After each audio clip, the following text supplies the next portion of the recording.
आजादी का अमृत महोत्सव।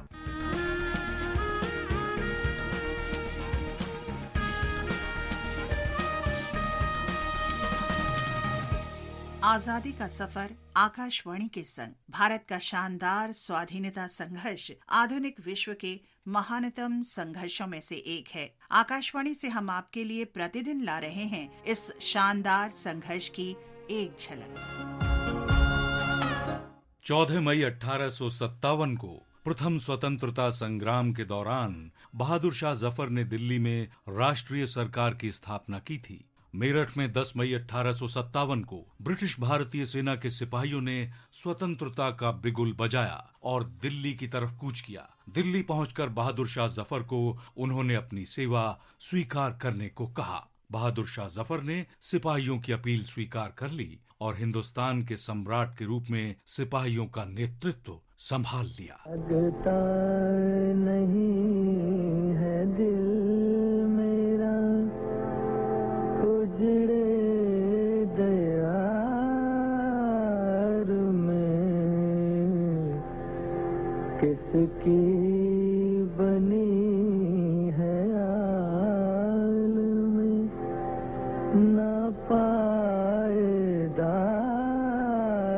में। अपने बेटों और शाही परिवार के अन्य सदस्यों के साथ बहादुर शाह जफर चांदनी चौक गए और देशभक्त सिपाहियों को संबोधित किया। चूंकि सिपाहियों के समर्थकों संप्रभु शासक के रूप में उनका सम्मान करते थे, इसलिए बहादुर शाह जफर के नाम पर ब्रिटिश कंपनी शासन के विरुद्ध भड़की वो आग देश के अनेक भागों में तेजी से फैलने लगी। बहादुर शाह जफर ने 14 मई 1857 को दिल्ली में राष्ट्रीय सरकार की स्थापना की।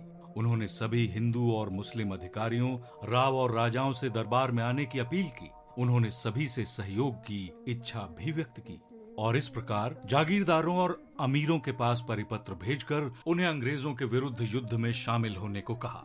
अगले 4 महीनों तक दिल्ली प्रथम स्वतंत्रता संग्राम का केंद्र बनी रही, जिसने ब्रिटिश साम्राज्य को हिलाकर रख दिया।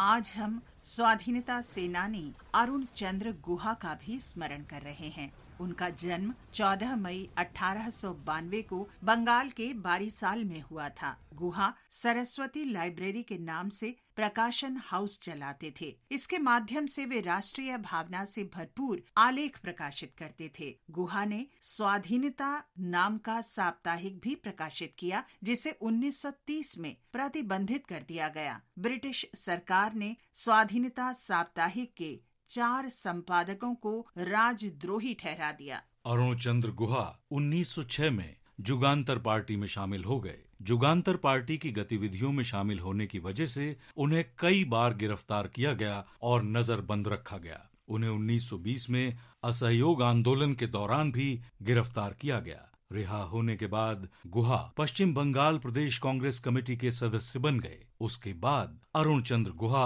1923 में ऑल इंडिया कांग्रेस कमेटी में शामिल हो गए और 26 साल तक उसके सदस्य रहे। ओ आमार देशेर माटी तोमार पारे ठेकाई माथा। अरुण चंद्र गुहा पश्चिम बंगाल से भारत की संविधान सभा के लिए भी निर्वाचित हुए। उन्होंने संविधान सभा की चर्चाओं में सक्रिय रूप से भाग लिया। उन्होंने पहली, दूसरी और तीसरी लोकसभा में सांसद के रूप में भी सेवा की। गुहा प्रसिद्ध लेखक भी थे। उनकी प्रमुख पुस्तकों में अरबिंदो एंड जुगांतर, सृष्टि और सभ्यता और देश परिचय शामिल है। महान राष्ट्रवादी अरुण चंद्र गुहा को हमारी भावभीनी श्रद्धांजलि।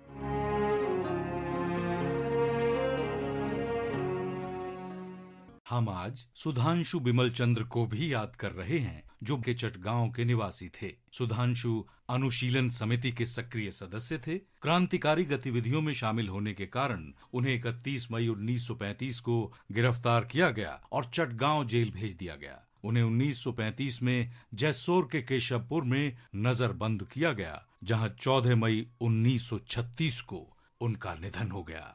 महान स्वाधीनता सेनानी सुधांशु बिमल चंद्र को शत शत नमन। आज राष्ट्रवादी अल्लाह बख्श सूमरो की पुण्यतिथि भी है। उनका जन्म सिंध प्रांत में 1903 में हुआ था। अल्लाह बख्श जमींदार और सरकारी ठेकेदार थे। सिंध प्रांत बनने के बाद उन्होंने इत्तेहाद पार्टी बनाई। 1937 में विधानसभा चुनाव में इत्तेहाद पार्टी ने कांग्रेस के साथ मिलकर सरकार बनाई और अल्लाह बख्श मुख्यमंत्री बने। अल्लाह बख्श के नेतृत्व में सरकार ने 1938 से 1942 तक काम किया।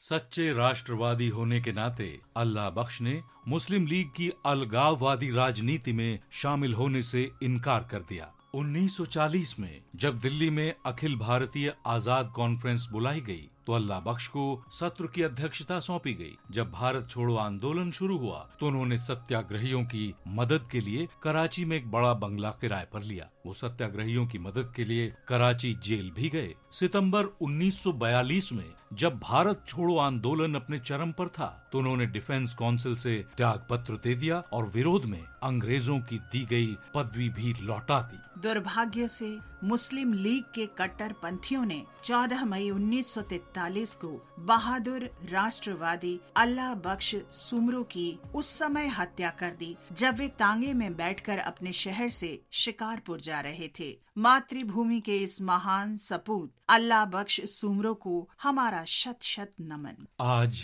बस इतना ही। आजादी का सफर आकाशवाणी के संग कल फिर मिलेंगे एक नई कड़ी के साथ।